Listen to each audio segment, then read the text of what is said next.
Konsep atau teori multiverse memang sudah lama dibicarakan oleh banyak ilmuwan dunia.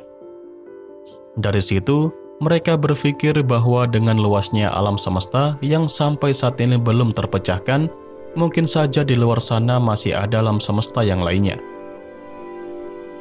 Istilah multiverse sendiri berasal dari penggabungan kata multiple yang berarti banyak dan universe yang berarti alam semesta. Dalam konsep multiverse, alam semesta yang kita kenal saat ini hanya merupakan salah satu dari banyak kemungkinan. Setiap alam semesta dalam multiverse mungkin memiliki kondisi awal yang unik, hukum fisika yang berbeda, atau bahkan dimensi fisik yang berlainan. Ide tersebut diajukan sebagai cara untuk menjelaskan beberapa fenomena dalam fisika dan kosmologi yang sulit dipahami dengan teori tunggal yang mencakup alam semesta yang kita amati saat ini. Nah, seperti yang saya singgung tadi, konsep multiverse ini muncul dalam beberapa bidang fisika.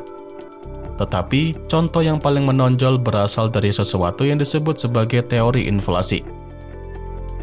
Teori inflasi menggambarkan peristiwa hipotesis yang terjadi ketika alam semesta kita masih berusia sangat-sangat muda. Dalam waktu yang singkat, alam semesta mengalami periode ekspansi yang cepat, atau mengembang menjadi banyak urutan alam semesta yang besar dari ukuran sebelumnya. Kemudian inflasi alam semesta kita ini diperkirakan telah berakhir sekitar 14 miliar tahun yang lalu. Namun diperkirakan juga, periode inflasi ini tidak berakhir di mana-mana pada waktu yang sama. Ada kemungkinan bahwa ketika inflasi berakhir di beberapa wilayah, periode inflasi ini terus berlanjut di wilayah lain. Jadi, sementara inflasi sudah berakhir di alam semesta kita ini, periode inflasi lainnya mungkin saja masih berlanjut di wilayah alam semesta yang lainnya dan terus berlanjut hingga hari ini.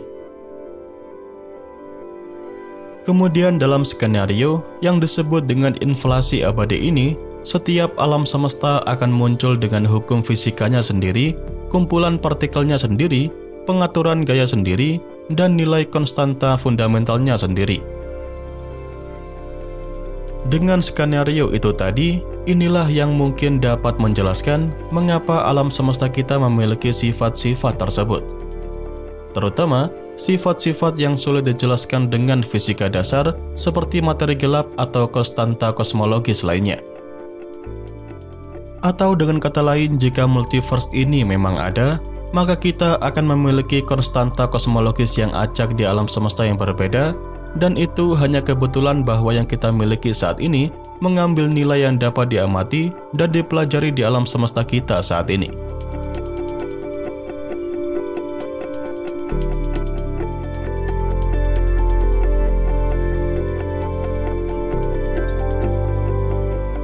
Hingga saat ini belum ada bukti empiris yang meyakinkan untuk mendukung atau membantah keberadaan multiverse.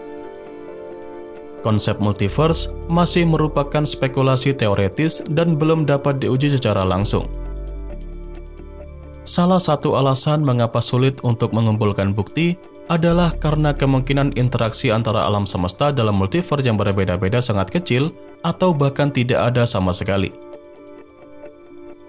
Dalam banyak variasi multiverse, alam semesta yang berbeda terisolasi satu sama lain dengan hukum fisika dan konstanta yang unik.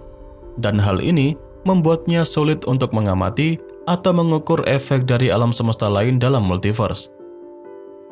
Namun meskipun begitu, multiverse tetap menjadi subjek penelitian intensif dalam fisika teoretis dan kosmologi, dan para ilmuwan juga terus mengembangkan model dan metode untuk menguji atau mendapatkan bukti yang dapat mendukung atau menantang konsep multiverse. Seperti dalam fisika teoretis, beberapa model matematika telah diajukan yang mengindikasikan kemungkinan keberadaan multiverse. Namun, untuk dapat mengkonfirmasi secara definitif, tentu diperlukan bukti empiris yang dapat diuji melalui pengamatan atau percobaan langsung. Jadi, sampai semua itu dapat tercapai, keberadaan multiverse akan tetap menjadi isu yang masih diperdebatkan dan subjek spekulasi dalam komunitas ilmiah sampai kapanpun. Nah, dengan semua itu tadi, apakah para ilmuwan selama ini belum pernah mencari bukti nyata adanya multiverse?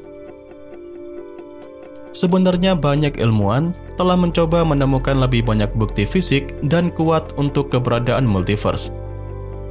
Misalnya, jika ada alam semesta tetangga dekat dengan alam semesta kita sejak lama, maka alam semesta tersebut mungkin telah berinteraksi dengan alam semesta kita dan menciptakan jejak yang dapat dideteksi. Jejak itu bisa berupa bentuk distorsi pada latar belakang gelombang mikrokosmik atau dalam anomali galaksi yang aneh ke arah bekas tabrakan tersebut. Namun sayangnya, semua jenis pencarian ini masih nihil, sehingga multiverse saat ini tetap menjadi hipotesis dari para ilmuwan saja.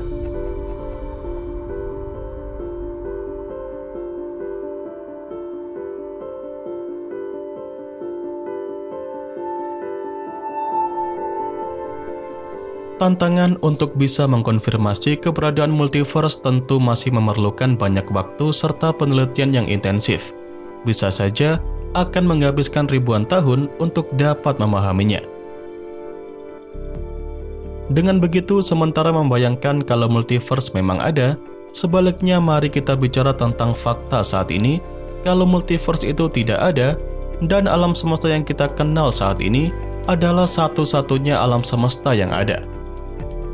Tidak ada alam semesta lain yang berbeda dengan hukum fisika yang unik atau kondisi awal yang berbeda.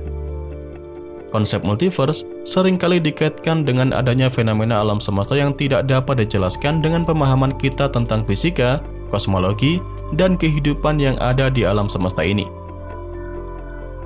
Padahal semua yang dapat diamati dan diteliti harusnya dapat dijelaskan melalui penemuan atau pengembangan teori baru dalam kerangka alam semesta kita saat ini, walaupun mungkin teknologinya masih belum ada. Tapi kembali lagi, dalam poin kali ini adalah pendekatan berdasarkan asumsi bahwa multiverse itu tidak ada. Kembali lagi, belum ada bukti definitif yang mendukung atau membantah keberadaan multiverse. Penjelasan ini tetap bersifat spekulatif dan subjek penelitian dan diskusi lebih lanjut di bidang fisika serta kosmologi. Jadi itu tadi adalah kurang lebih penjelasan tentang multiverse yang dapat saya rangkum hari ini. Pada intinya, sampai saat ini multiverse masih belum terbukti keberadaannya, tapi bukan berarti tidak ada. Kedepannya penelitian masih akan terus dilakukan untuk dapat memastikannya. Entah kedepannya, apakah akhirnya para ilmuwan dapat memastikannya antara memang ada multiverse atau tidak sama sekali. Dan ya, itu saja yang dapat saya sampaikan hari ini. Seperti biasa, semoga dapat memberikan pengetahuan baru seputar dunia astronomi sekaligus hiburan untuk Anda semua. Jangan lupa, kedepannya masih akan ada banyak lagi pembahasan menarik seputar dunia astronomi yang akan saya sampaikan. Dan tentunya bakal sayang banget untuk Anda lewatkan. So, tetap stay tune terus ya bersama kami, Nasi Angkasa, Media Astronomi Indonesia.